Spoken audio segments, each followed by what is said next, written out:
this is an iHeart podcast. In business, they say you can have better, cheaper, or faster, but you only get to pick two.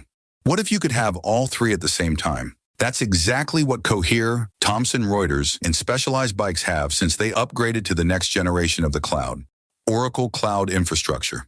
OCI is the blazing fast platform for your infrastructure, database, application development, and AI needs, where you can run any workload in a high availability, consistently high performance environment and spend less than you would with other clouds. How is it faster? OCI's block storage gives you more operations per second. Cheaper? OCI costs up to 50% less for computing, 70% less for storage, and 80% less for networking. Better? In test after test, OCI customers report lower latency and higher bandwidth versus other clouds. This is the cloud built for AI and all your biggest workloads. Right now, with zero commitment, try OCI for free. Head to oracle.com/strategic. That's oracle.com/strategic. Wells Fargo is proud of the important role they play for their customers, their communities, and the U.S. economy, covering more rural markets than many large banks and nearly 30% of branches in low or moderate income census tracts. Also proudly serving more than 10% of small businesses nationwide. Wells Fargo, the bank of doing. Learn more at wellsfargo.com/say-do. Wells Fargo Bank N.A., member FDIC. Did you know using your browser in incognito mode doesn't actually protect your privacy? Take back your privacy with IPVanish VPN. Just one tap and all your data, passwords, communications, browsing history, and more will be instantly protected. IPVanish makes you virtually invisible online. Use IPVanish on all your devices, anytime you go online at home and especially on public Wi-Fi. Get IPVanish now for 70% off a yearly plan with this exclusive offer at ipvanish.com/audio. Bloomberg Audio Studios. Podcasts, radio, news. This is Bloomberg Daybreak Weekend, our global look at the top stories in the coming week from our Daybreak anchors all around the world. And straight ahead on the program, a look ahead to the June jobs report, what it means for the Fed moving forward. I'm Tom Busby in New York. I'm Stephen Carroll in London. We're asking what's next for France as it navigates a new economic and political reality. I'm Doug Krisner looking at the state of Chinese-Iranian relations as tensions simmer in the Middle East. That's all straight ahead on Bloomberg Daybreak Weekend. On Bloomberg 1130 New York, Bloomberg 99.1 Washington, D.C., Bloomberg 92.9 Boston, DAB Digital Radio London, Sirius XM 121, and around the world on BloombergRadio.com and the Bloomberg Business app.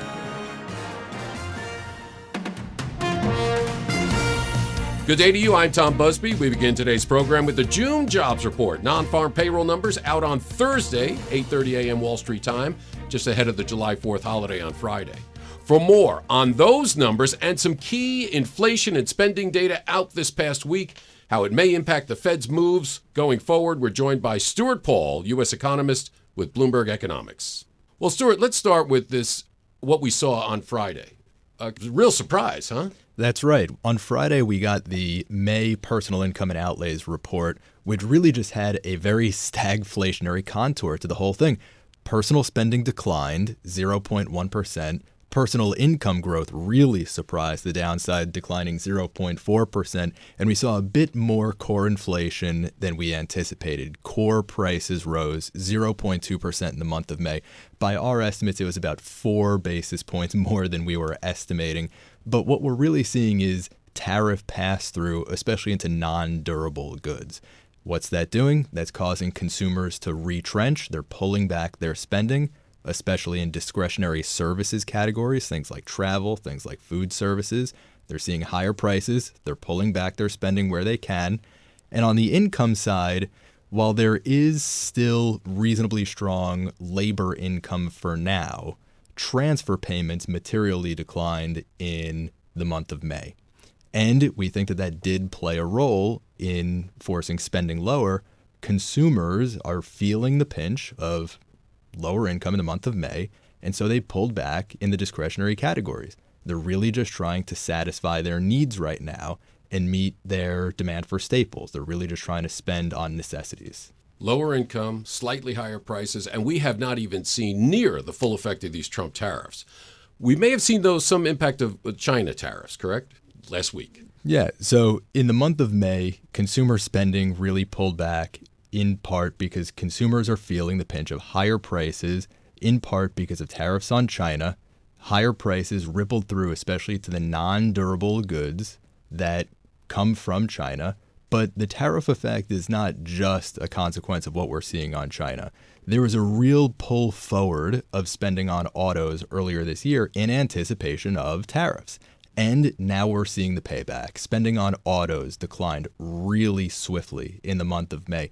And a lot of that is just because of the policy uncertainty that we've seen, the uncertainty around tariffs throughout this year so far. That's a 6% drop in auto That's purchases. right. What else did we see? Airfares, hotels, anything like that we saw prices go down? Airfare soft, hotels soft. We saw most of those data points in the CPI report earlier in the month. And a big part of what's driving that is canceled travel plans. A lot of travel from abroad that's been pulled back. Again, this is downstream of the trade war and folks not wanting to travel necessarily into the United States, and they're canceling some of their summer travel plans. Now, this consumer spending down by the most since the start of the year. Do you see moving forward for consumer spending? This is it's not looking good. It's not looking great. So much of it hinges on the labor market right now. As I mentioned, incomes declined, so consumer spending retrenched quite a bit. But where we do see one tiny little bright spot is in labor income. Labor income increased 0.4% in the month of May. That's because wages accelerated and hiring continued to pace during that month. Looking ahead, we do expect to see a more material cooling of the labor market. And as it cools, so should consumer spending. We already see consumers trying to build up precautionary savings by rotating toward focusing on necessities and away from discretionary spending. We think that if the cracks in the labor market widen further, that spending is going to pull back even further. And we're going to get a good look at that this Thursday's June jobs report. What are you expecting to see? Headline numbers, we're expecting 120,000 jobs added, but I will admit risk is skewed to the downside. We can see a situation in which there are just tens of thousands of jobs added, not over 100,000. We so can see Whisper is below 100K? Whisper right now is fluttering around 100,000. We haven't seen a Whisper number. That's the expectation for market participants beyond just forecasters. We haven't seen a Whisper number fall below 100,000 since early 2021. So right now, folks are feeling this tendency to lower their expectations for the pace of hiring, but there's a little bit of a mental block in getting below 100,000. We think it could fall below 100,000, and it will by the end of the year, certainly. But for the month of June, we estimate 120,000 jobs added. But that is not enough hiring to keep pace with the increase in the labor force. And so the unemployment rate is likely to rise to 4.3%.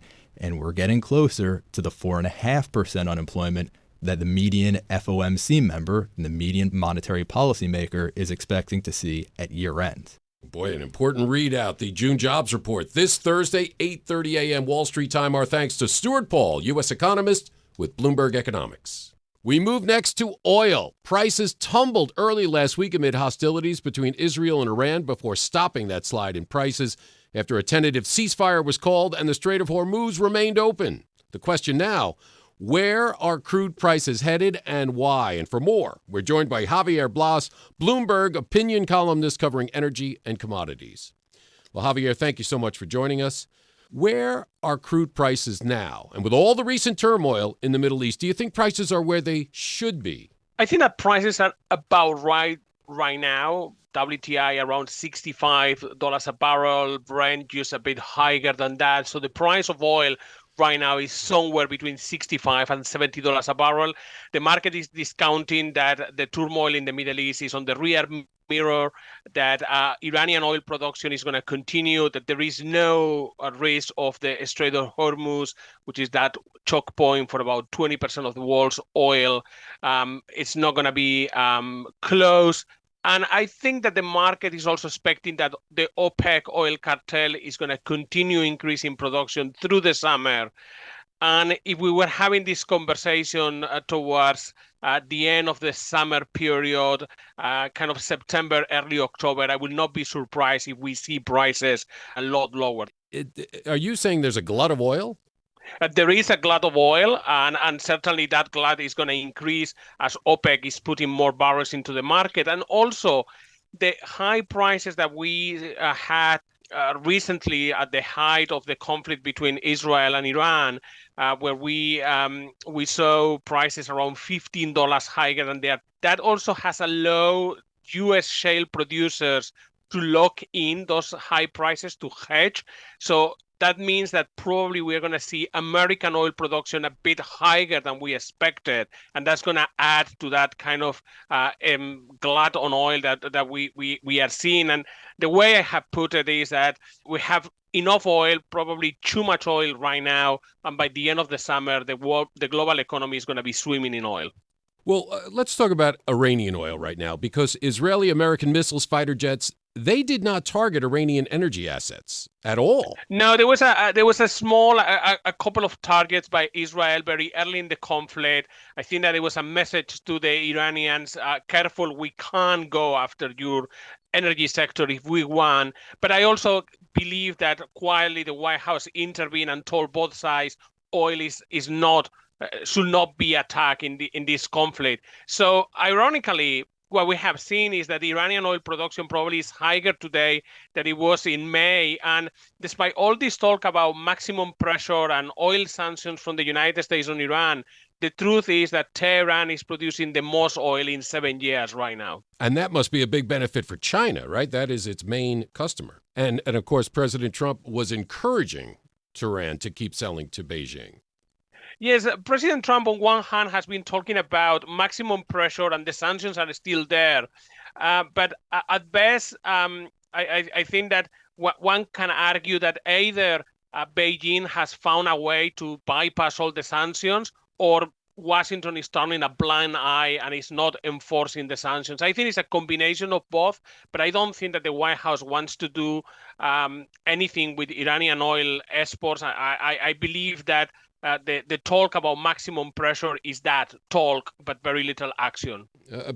And to cut off that oil or the oil production would devastate that economy. Is the tactic maybe to keep that economy moving along in Iran as best President Trump can? Yes, it will be bad for Iran if the exports were to go again towards zero, as they went during the first administration of President Trump. But I do believe that this is nothing to do with trying to get the Iranians into the negotiation table or anything like that. China was able to continue buying Iranian production at the beginning of the second administration of President Trump, and the administration has done very little to really stop the Chinese buying that oil. It looks like the framework of a trade deal between the U.S. and China just this past week. So I guess this is all part of that, keeping the peace with China. Now, I want to talk to you about West Texas Intermediate. The U.S. pumping out more oil than ever before. It's the start of the summer driving season. Traditionally, demand skyrocketing. Gas prices, though, were down 23 cents on average from a year ago. What does that tell you about domestic production here in the U.S.? Well, the domestic production continues to be very, very strong. The last monthly data that we have comes from March, so it's a bit dated, but that was an all-time high, just under 21 million barrels a day. That compares 20 years ago, the United States was producing about 7.5 million barrels of crude and other liquids when you put all the petroleum that gets out of the ground in the United States. Today is close to 21 million barrels a day. That's what the shale revolution has done to American oil production. And when I was thinking about what were the capitals of the most recent conflict involved in the fighting, you obviously have Tehran, you have Jerusalem, Tel Aviv, and you have Washington. But I thought that it was a fourth capital or a fourth important town in this conflict, because you cannot really understand geopolitically what happened in recent weeks if you don't include Midland in West Texas, that town of about 150,000 inhabitants, which is the capital of the shale revolution. And a lot of what happened in the Middle East has been shaped by American entrepreneurs in Midland, which discovered the riches of shale. Our thanks to Javier Blas, Bloomberg opinion columnist covering energy and commodities. And coming up on Bloomberg Daybreak Weekend, we'll look at whether financial services can deliver for the UK and what the City of London needs to thrive. I'm Tom Busby, and this is Bloomberg.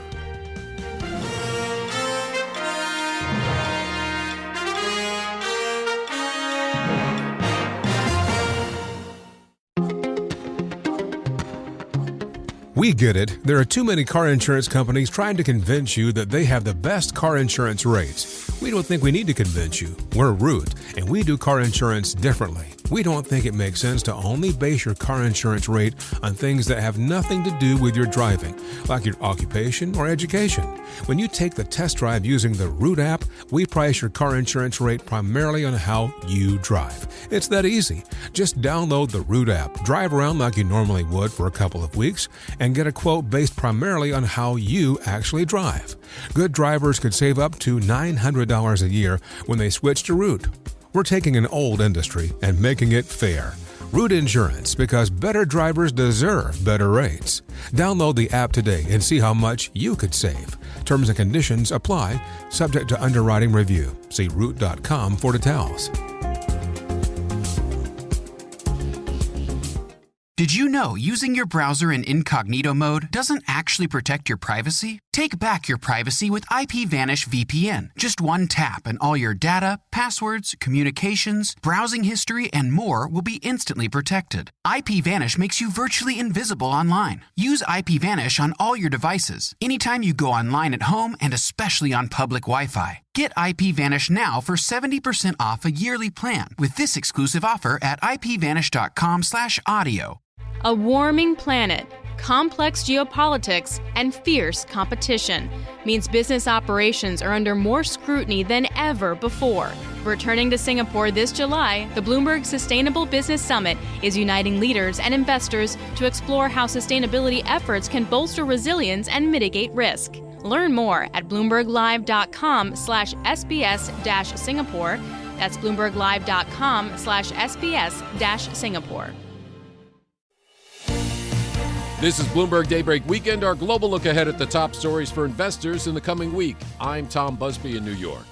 Up later in our program, we'll look at the state of China's relations with Iran amid the simmering tensions in the Middle East. But first, in the coming days, top economists and political and business leaders will descend on the southern French city of Aix for its annual summer economic conference. It comes as France marks 1 year since the snap parliamentary elections that plunged the country into political and economic turmoil. For more, let's go to London and bring in Bloomberg Daybreak Europe anchor Stephen Carroll. Tom, it's been quite a year in France. Last July, President Emmanuel Macron's party suffered a crushing defeat in early elections that fractured the National Assembly and left it without any group holding a majority. That triggered months of political chaos. Now, the Prime Minister, François Bayrou, is holding together a fragile minority government. He faces an uphill battle to pass a budget later this year. As the 1 year mark passes since the last elections, Emmanuel Macron could choose to dissolve the parliament again, a step he hasn't ruled out. At the same time, Marine Le Pen's far-right National Rally Party has continued its ascendance despite her conviction for embezzlement, which may rule her out of standing in the next presidential race in 2027. While all that is happening, France is facing a slew of economic challenges, from increasing defence spending to trade tariffs from US President Donald Trump. The CEO of French cosmetics giant L'Oréal, Nicolas Hieronimus, told Bloomberg recently how his firm is preparing. If I look at my US business, right now I manufacture in the US around 50% of the units I sell in the US. And by the way, we are a net exporter from the US, because what some people sometimes forget is that we have like 18 US brands, and a brand like Kiehl's is manufactured in the US and exported to China and the rest of Europe. So we're a net exporter from the US, but overall half of our units are manufactured there. You add around 15% which are Canada and Mexico. So all in all, we have like 30% that comes from Europe. It's mainly fragrances or luxury products, which we have indeed built a little bit of inventory on prior to the tariff increases, and which in the end we don't really know what they're going to end up being. That's L'Oréal CEO Nicolas Hieronimus there speaking to Bloomberg's Francine Lacqua. Now, many of these issues are going to be discussed at a key economic conference that's happening in the coming days. It's the Rencontre Économique, or Economic Encounters, I think I'd best translate it as, in Aix-en-Provence. For more on this, let's go to Paris. We can speak to our bureau chief, Alan Katz, and Jean Dalbert from Bloomberg Economics is with us as well. Alan, first of all, can we just put in context this event that's coming up? It's a big set of economic conversations, lots of policymakers, lots of politicians there as well, happening in Aix-en-Provence. It is a date in the calendar for French economists and politicians, and in a pretty spectacular location that it happens as well. It is, but the main thing that's actually going to happen at X, or the main person that the people in X are trying to deal with or understand, is someone that you didn't mention in your introduction, which is Donald Trump. I was really struck, I have to say, this year that the title of the Rencontre Économique at Aix-en-Provence is Affronter le choc des réalités, so which best translates probably as confronting the clash of realities. So they don't mention him by name, but they're really referring to Donald Trump. When you look at the opening session, it's the urgent need for a rational debate on Thursday. This session. If you look at the closing session on the first day, the title is "The Fiction of a Western Bloc." I mean, really, like there's a bit of panic that's not about France and not about France's problems that you've mentioned, but really is about sort of this broader view that Trump is upending the global order. And in France, the people who are at this meeting, it's mostly in French, not all French people, but mostly French, have to deal with this again as well. And they have to understand really what's going on and what's changing if they're going to try to figure out a way to make it work for France in the future. Yeah, and some pretty big names involved as well. Mario Draghi, former ECB president, is going to be there, former Italian prime minister, of course, as well. And not the current prime minister, but the previous prime minister of the three that we've had in the past year in France. Michel Barnier is also going to be attending. Yeah, I'm not quite sure if he's the best place to sort of chart a path out for France, since he wasn't able to last more than a few months in the prime ministership. But there's also the current foreign minister, the current labor minister will be there. She's also Elisabeth Borne. She's also a former prime minister. This event always has heavy hitters, whether it's government or central bank or CEOs. There are a bunch of CEO board members who are going to be there, a bunch of ECB board members who are going to be there. As well as CEOs like Thomas Busby, who is the CEO of AXA, or Patrick Pouyanné, the CEO of Total, the big energy company. So from that perspective, like you do get sort of the great and mighty of France coming together. But as I said, like it's usually a pretty relaxed environment, and it's mostly chit chat. And as you said, it's a spectacular location, and people you get that sort of summer vibe from this thing. And this year, I really do feel like it's a little more tense, and people are really trying to figure out what are they going to do down the road. Now, maybe you're right. Maybe Barnier can provide with the experience that he went through in the fall, can provide a way to sort of reconcile France with this changing order that's been brought about by Trump's election. But we'll have to see on that. Yeah, I mean, the heat in Aix-en-Provence, not just literal this time, but also perhaps metaphorical as well. Let's bring in Jean Dalbert from Bloomberg Economics, who joins us as well. Jean, when we're trying to think about where France's economy is going into this set of discussions in Aix-en-Provence, which you know well, talk us through where the French economy is now with all of the challenges that are laid out before it.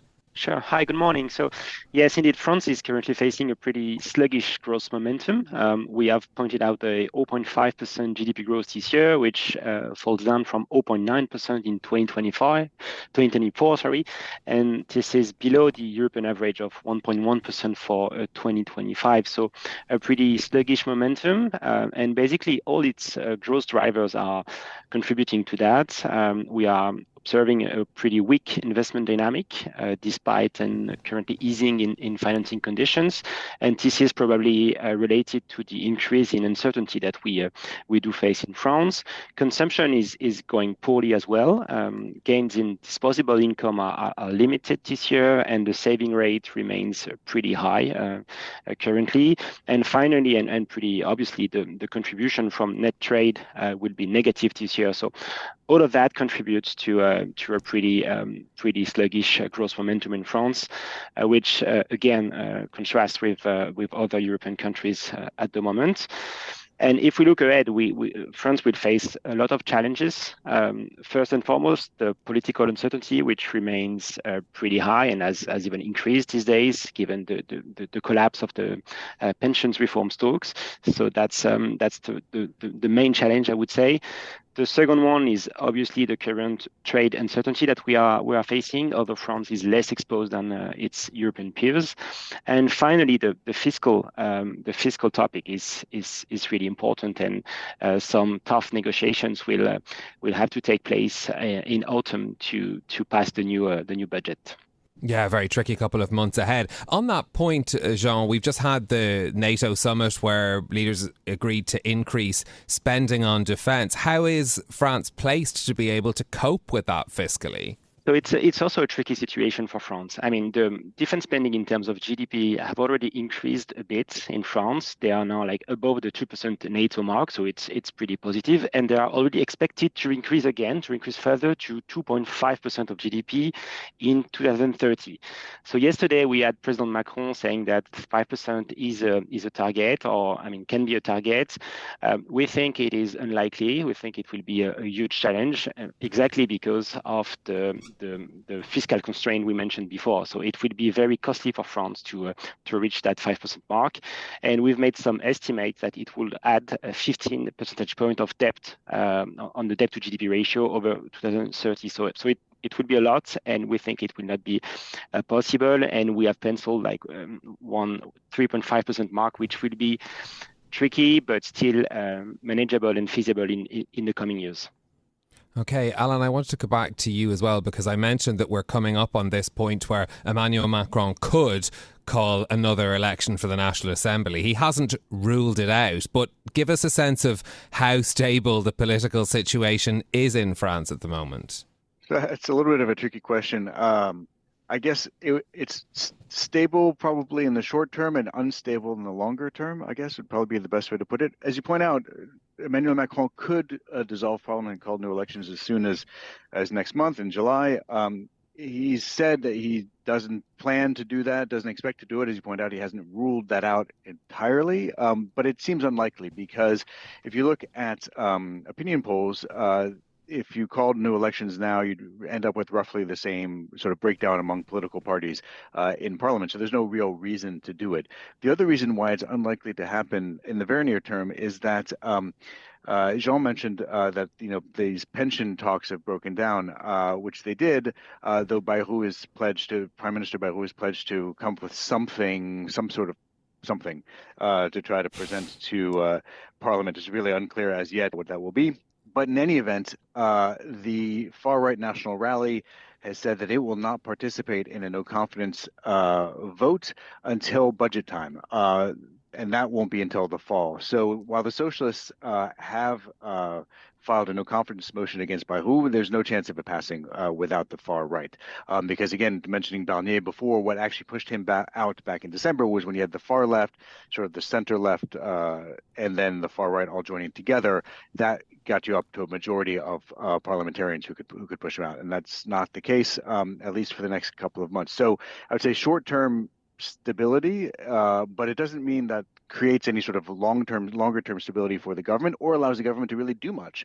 Because again, like in this case, it's a fight over pensions, but as soon as we get to the fall, it will be a fight over the budget. It's going to be a major fight. I mean, as Jean was mentioning, the government's pledged to reduce or pledged to have about 40 billion euros in what they call savings. So that's a combination of potential, revenue increases and spending cuts. It's unclear what those are going to be or where they're going to come from, but that's a lot of money. So how they're going to get there without, there being a major blowup and the government being forced out is how they're going to get there without a major blowup is very hard to see. Whether or not that ends up pushing out the government is another question because it depends on opinion polls and whether parties see it in their interest to sort of make Bayrou take on whatever budget cuts are going to come, and that's what the unpopularity that goes with that, and leave that all in the current government and save their fire for later when they get to either municipal elections 2026 or, as you mentioned, the presidential election in 2027. So again, as I said, just to boil it all down, I would say short-term stable for the next couple of months. Longer term, all bets are off. Yeah, keeping us very interested and our eyes closely focused on what's happening in France over this summer as well, as some of those conversations are taking place. For now, Alan Katz, our Paris Bureau Chief, and Jean Dalbert from Bloomberg Economics, thank you very much for joining us. We'll be bringing you some of the key conversations from the Aix-en-Provence Economic Conference across Bloomberg platforms in the coming days. I'm Stephen Carroll in London. You can catch us every weekday morning here for Bloomberg Daybreak Europe, beginning at 6 a.m. in London and 1 a.m. on Wall Street. Tom? Well, thank you, Stephen. And coming up on Bloomberg Daybreak Weekend, to look at the state of Sino-Iranian relations as Iran's defense minister visits China. I'm Tom Busby, and this is Bloomberg.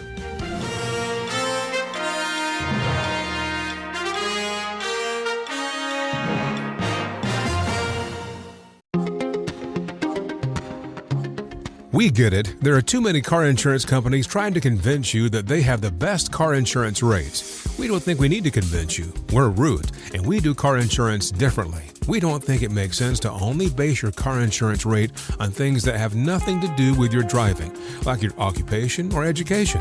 When you take the test drive using the Root app, we price your car insurance rate primarily on how you drive. It's that easy. Just download the Root app, drive around like you normally would for a couple of weeks, and get a quote based primarily on how you actually drive.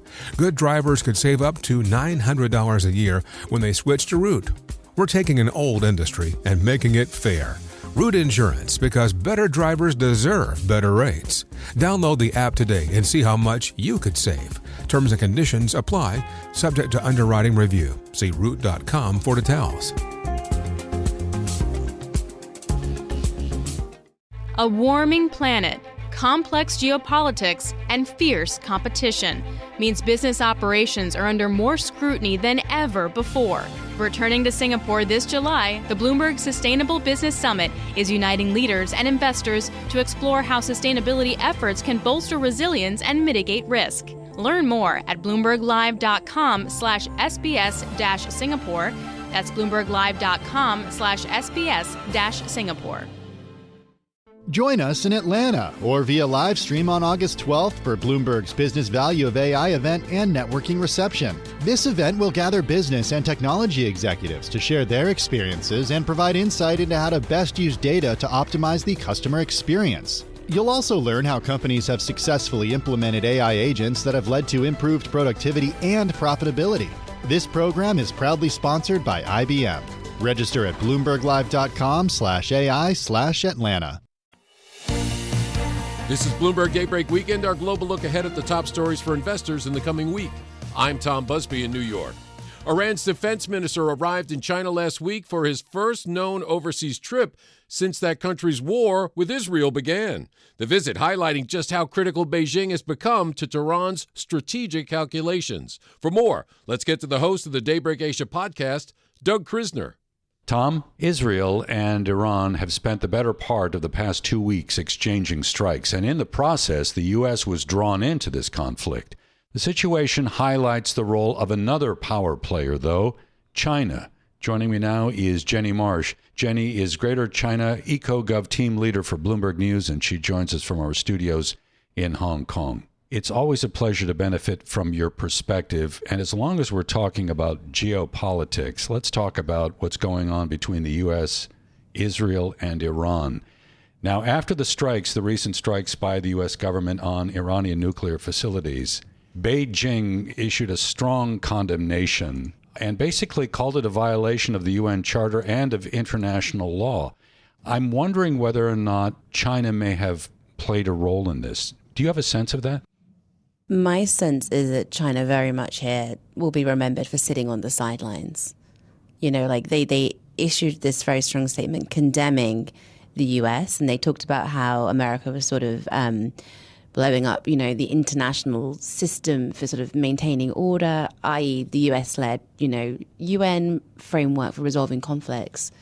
And before the US strikes, you know, Xi and Putin had got on the phone and sort of worked out this 4-point plan for peace. But really, for China, they kind of left it at diplomacy. And I don't think, you know, they were particularly effective in what they were messaging. We know that Wang Yi spoke to both the Israeli and the Iranian foreign ministers, So there was some sort of attempt at sort of back channeling, but essentially, Tehran, China was one of Tehran's sort of strongest partners. And when it came to its darkest hour, China really didn't do much apart from call for peace. Is it pretty much a selfish move that boils down to crude oil? Is that really what this is about, this relationship? I think this relationship is about the US. And I think one of the reasons I say that is, yes, China is one of the places that will buy sanctioned Iranian oil. It's a very, very slim percentage of China's oil supplies, about 10%. And they can easily source this oil from other places. And I think, there's a couple of practical reasons why it's mainly sort of these teapot refineries in northern China that take this oil. It's much cheaper. But also I think the Chinese government tolerates it because they are vehemently opposed to the US sanctions regime. And so they let this go as a way of sort of defying the US sanctions regime, which is something they and Russia and Iran are all united in opposing. But I think the broader relationship with Iran has been about sort of finding partners that it will join hands with Beijing and challenge the US world order. And I think you can see that through, she has ushered Iran into the BRICS group of emerging markets, which is this bloc that it's expanding with India and South Africa and Brazil as sort of a kind of a rival framework to the G20. It also welcomed Iran in the last couple of years into the Shanghai Cooperation Organization, which is another sort of grouping that it's expanding, which has more of a security flavor. But when it comes to sort of trade with Iran, I mean, the trade is very, very isn't significant. It doesn't sell much to Iran. Actually, trade with Iran actually fell off in the first 4 months of this year. It was down about 20%. And the broader Middle Eastern region, from a Belt and Road perspective, is more important to Beijing. So I think really this was sort of, a partnership of convenience. And for China, it was always about finding partners that will join hands with it to stand against the US. So to that point, maybe China is not solely reliant on Iranian crude oil. I get the fact that they're only going to import, let's say, 10%, but the Strait of Hormuz, I would imagine, is perhaps more critical. And if there were a way for Beijing to become influential in dialing down a lot of this tension just so that the conflict didn't extend into the strait, is that part of the thinking here as well? Yeah. So I think the Strait of Hormuz is definitely a different story and a much sort of more alarming concern for China. About 45% of its oil shipments come through that strait. And China is the country that is most dependent on the oil coming through that waterway globally. So yeah, massive exposure there. That being said, China has been stockpiling on oil. So if there was a crisis that closed the strait for, a short period of time, it wouldn't feel the immediate impact. But in the long term, absolutely doesn't want this conflict to spiral. And I think that was the message from the 4-point plan that Xi put forward. He talked about not wanting this to expand. And when they were condemning the US, they were saying, the US is fanning the flames of war and would be to blame, essentially, if this did become a broader conflict. I think the problem for China is, what is it willing to do to stop it from becoming a broader conflict? And the answer is not very much. China doesn't like to get its hands dirty in foreign conflicts. It definitely doesn't go anywhere near the US playbook of these sort of faraway wars and military operations. And even with Russia, which it has a much stronger trade relationship and sort of interdependency with, and Russia has now overtaken Saudi as the top supplier of crude oil to China. Even when Putin went to war in Ukraine, she was very careful not to do anything that would invite US sanctions. So yes, he stepped up economic support and diplomatic support. And then there's some controversy about sort of the dual-use items that have been shipped, but never any direct, military support that would cross these red lines that America and Europe laid out very clearly. And I think China is a country, you have to remember, that has no formal allies by design, and its self-interest will always be its sort of North Star of what it does when these kind of conflicts break out. What is the degree of anti-American feeling right now in China? Not just because of what we're describing here in terms of Israel, Iran, but I'm thinking of whether it's Taiwan, whether it's the U.S.-China trade war, give me a sense of the degree to which people in China are feeling very anti-American. I think that is a really interesting question, and it hasn't been as prominent as you might have thought, sort of broadly towards American people. The Minecraft movie came out in China and did pretty well, and we've seen other sort of examples of sort of American soft power being powerful, even though the US and China are locked in this trade war. I almost wonder if the Chinese people sort of are able to separate Trump and, the aberration or, that is Trump from the average American people. There were people talking about, how foolish Iran had been to sort of trust the US, saying, the US came in to negotiate, then its ally hit Iran, and then the US hit Iran. The Iranians were fools for ever trusting America. So there was a lot of that kind of sentiment. But I think actually the Chinese people sort of, it is not this sort of like rise in nationalism. And I think that is partly because the Chinese government has learned from the first time around, the first trade war, you had this wolf warrior policy that really stoked up a lot of bad feeling. Then you had sort of people like Hu Xijin, the former editor-in-chief of the Global Times, who were allowed to sort of really run wild on social media. When Nancy Pelosi was flying into Taiwan, he was posting things about, perhaps shooting down, the jet as she came in, which obviously just was a step too far. And I think this time, the nationalist voices on social media and in state media have been tampered down because the government doesn't want it to get out of control to a point where they are not the ones managing the narrative. Jenny, thank you so much. It's always a pleasure. Jenny Marsh there, Greater China EcoGov team leader for Bloomberg News. We move next to global trade. Flows have been surprisingly resilient in spite of those U.S. tariffs and the uncertainties that they have brought. That's the take from Aditi Rashkina, the CEO of DHL Global Forwarding in Greater China. She spoke recently with Bloomberg's Stephen Engel at the World Economic Forum Summit in Tianjin, China. Obviously, there's been some turmoil in the world. There's obviously an uncertainty around the tariffs and the global reciprocal tariffs from the United States. There's rising conflict in the Middle East. How is that directly impacting what you're seeing as far as package deliveries and essentially demand? So let's just start off by saying that global trade has been pretty resilient. If we look at China's export growth in the first 5 months, it's grown about 7%. So whilst having said that, with the tensions and tariff scenarios, organizations are deploying different strategies. Some are front-loading and looking at taking inventory forward so they have it when demand peaks. Others are looking at alternative sourcing and manufacturing networks where they can in the short run. And yet others have a wait-and-see approach. So let's wait it out and see what happens with the tariffs and the rest of the situation. On that front-loading, do you see a tangible increase while we're in a 90-day pause, which is running out already, but are shipments definitely spiking because we don't have the certainty following mid-August? That's right. So it was the spike in order to hit that 90-day window.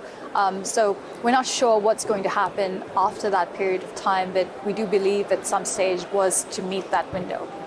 What are you seeing on the de minimis exemption that the Trump administration has essentially done away with, that $800 shipment exemption? Right. Have you seen a complete drop-off? Yes, e-commerce has actually would have been the one that has had a little bit more of uncertainty of not knowing how to deal with the technology on the other side when it gets to the customs, right? So it's been on both sides for the customs regulation to figure out how they're going to handle it once the shipment arrives, but also for the organizations moving to know how to deal with the situation. So everyone's working on solutions right now to address the de minimis. How much of a sales drop are we looking at between China and the United States? Honestly, it really depends on the sector that it is. E-commerce has had the biggest hit, but if you look at the tech, like Apple's, Dell's, HP's, organizations like that, they're still flowing in the same form as they've gotten exceptions from the tariffs. You mentioned about diversification. How are you seeing corporates, individuals, or mostly corporates, I would say, probably diversify from their shipping to or from the United States away from the more heavily tariffed China? So we, Depends again on the sector or industry that organizations are in. So those impacted by tariffs look for alternative sourcing locations, and you see a bit of shift into Southeast Asia. You see a bit moving to Middle East, Africa, Latin America. So it has been a varied amount of setups. There are those that still believe that China is the most cost-effective model that works for them. And usually the shifts of a production into Southeast Asia is to move to the US, and for the rest of the world and intra-Asia and within China, consumption generally stays in China. That's Aditi Rashkina, the CEO of DHL Global Forwarding in Greater China, speaking with Bloomberg's Stephen Engel. And I'm Doug Krisner. You can catch us weekdays for the Daybreak Asia podcast. It's available wherever you get your podcast. Tom?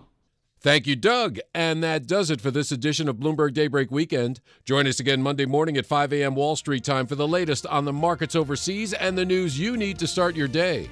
I'm Tom Busby. Stay with us. Top stories and global business headlines are coming up right now.